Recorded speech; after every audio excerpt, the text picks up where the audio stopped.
So cardiology. So when I found this about a week ago, I was fascinated how the heart is a vortex.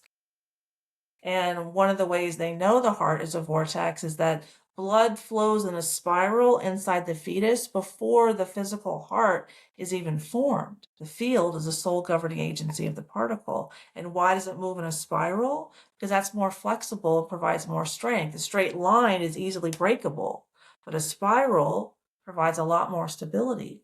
So the heart invites blood into motion, allowing coherent motion through rhythmic patterns of coordinated twists and releases.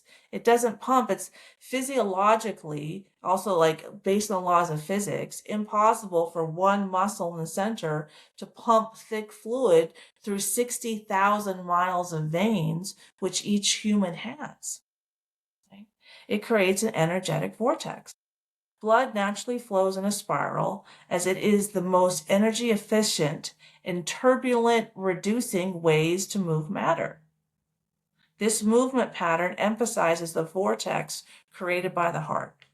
And spiral systems adapt where linear systems break. Resilience. They allow movement without rupture. Oscillating energy is alive energy.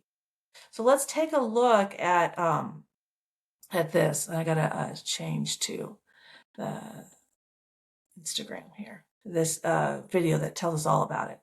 Coherence in the heart transforms the whole nervous system. Our souls communicate via emotions in the nervous system, right? So if our soul has a lot of fear, guilt, and shame in it, then the nervous system is calibrated for fear, guilt, and shame because the body is a mirror of the soul. The field is the sole governing agency of the particle.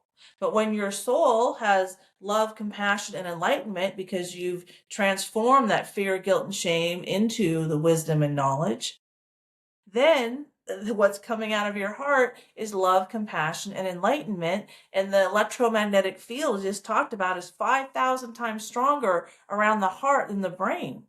And the heart sends far more signals in our neurology to the brain than the other way around. So this is why when you learn how to operate your soul and spend much more time in love, compassion, enlightenment, and let go of your fear, guilt, and shame, that naturally recalibrates your nervous system. And then your nervous system, is what controls the body. Then you're not releasing all this cortisol from stress, and the cortisol keeps the sugar high in your blood. And when the sugar is high in your blood, you have tons of inflammation. And we're going to talk about in a minute how spending time in nature, grounding in nature, walking barefoot in nature is so important. That's because your energy field naturally connects to the sun and the earth and all the free radicals that help you from walking barefoot in nature.